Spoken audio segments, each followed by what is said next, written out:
final swap of phase one of the ceasefire deal between Israel and Hamas. These images coming from Nuseirat in Gaza. 3 more Israeli men set for release, all of which were abducted when Hamas and other militants launched a surprise attack on Israel on October 7th of 2023.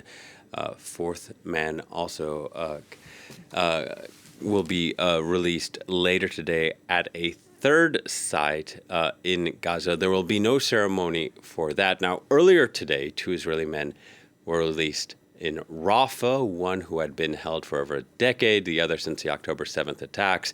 Those men are back in Israel and returning to Israel to release some 602 Palestinian prisoners and detainees. Noga Tarnopolsky, our Jerusalem correspondent, joining us now. Hello to you, Noga. The first question I'm going to ask you, Noga, I'm not sure if you can answer, but what we're seeing this Saturday, a bit different from the previous weeks.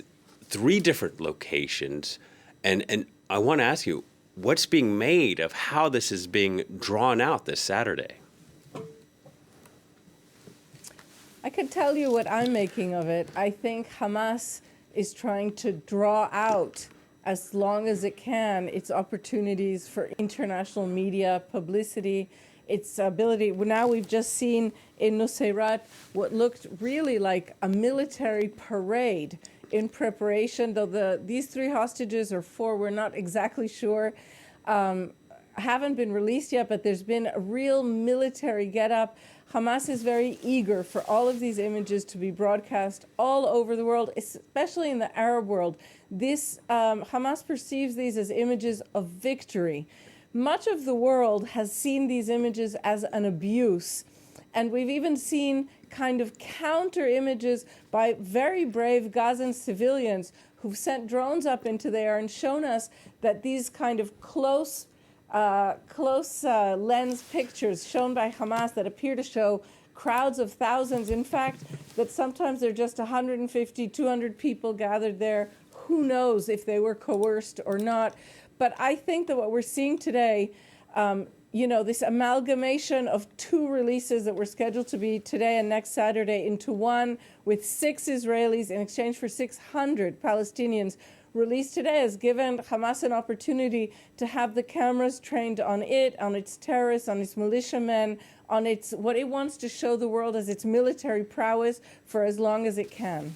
Yeah, and meanwhile, as you say, we're going to see who's going to be released at Nuseirat, but the first hostage on stage there, as you say, a military-type parade. We saw them earlier marching through those crowds with their rifles before the vehicles came in, the Red Cross vehicles came in. Noga, I'm just curious about what Israeli reaction has been, because on the one side, you have the good news of the hostages being released.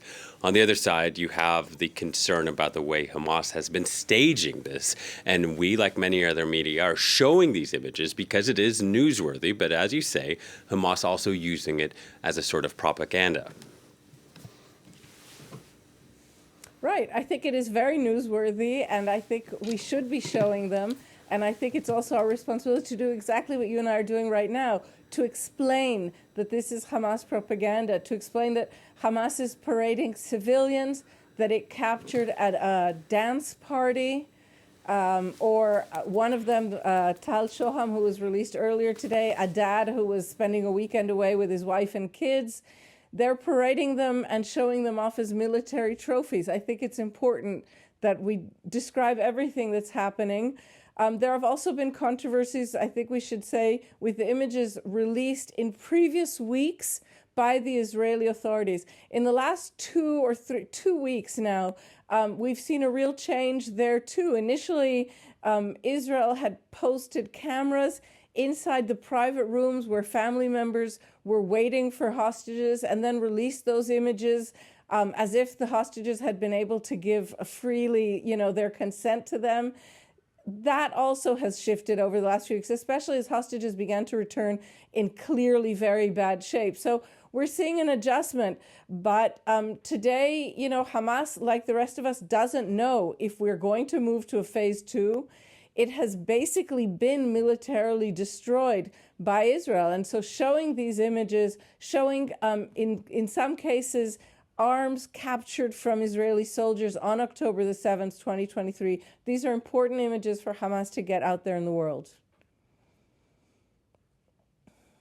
On screen right now, we have the images from Nuseirat with the hostages on stage, some of them smiling, waving. Beneath that image, Tel Aviv, hostage square, many people reacting with joy and relief about these latest releases. Noga, some 33 hostages to be released in stage one, but as you've mentioned, dozens more remain. You've been covering these exchanges previously from Hostage Square in Tel Aviv. What's the feeling among loved ones about those who have yet to be released? And we still don't have an agreement for phase two, as you mentioned.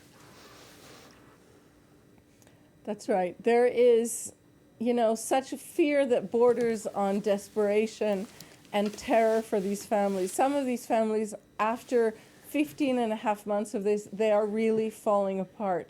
There is great fear. There's also a lot of anger. The last living hostages still being held in tunnels underground Gaza are by and large soldiers, conscripts, 18 and 19-year-olds who had no choice in the matter, who were drafted soldiers, whose parents agreed for them to serve in the army, and who now feel that the country has forsaken them, has left them till last. It is true that Israel found itself in a catastrophic situation with a terrible, successful attack against its defenses, and civilians and soldiers taken equally. But the fact that it was the Israeli government that requested this kind of a release deal in phases, not the complete total release of all hostages at once. At one point, some of these families expressed the hope that all hostages would be released together on buses. There was this kind of fantasy.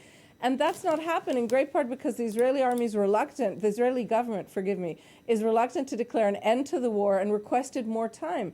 And so some of these hostages have spent an extra year underground because the Israeli government refused to accept this same deal when it was on the table in April and in May.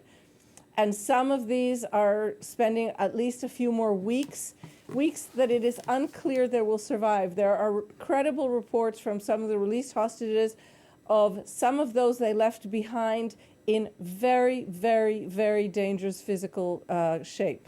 Yeah, and Noga, just to remind our viewers, the hostages on stage right now, they are not free yet. They are still in captivity. As you can see, They're standing between Hamas militants. You can also see occasionally a drone flying in there, presumably. People are very curious about what state of condition these three men are in. Once these hostages are handed over to the Red Cross, they'll then be taken, transported to the Israeli military, return on Israeli soil, their medical condition more closely examined. What's next for these three men, Noga? Take us through it. What's next for these three men, as you said, they will eventually be allowed to enter the Red Cross vehicles, at which point legally their captivity will have been considered to have come to an end. They'll then be driven about 20 minutes to an Israeli army post still within the Gaza Strip. They will be transmitted. That's when they'll undergo the second kind of initial cursory medical checkup. After the Red Cross also just makes sure that they're okay, that they can be transported in this way. Then they will be driven across the Israeli border. They're now, in the same way that you have crowds gathered now, even in the Hail today, at Hostages Square in Tel Aviv, you have crowds of Israelis who've taken to standing along these kind of country roads at the very south of Israel, where these cars drive in from Gaza to take the newly freed hostages to a military base that's right by the border. There are hundreds of people there with flags, with the yellow ribbons representing the hostages.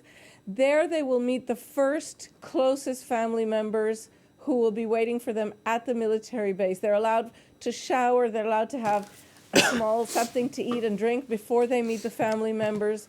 Then they meet their closest family. Then they undergo a more thorough medical check. They change their clothes. This phase normally can take a few hours.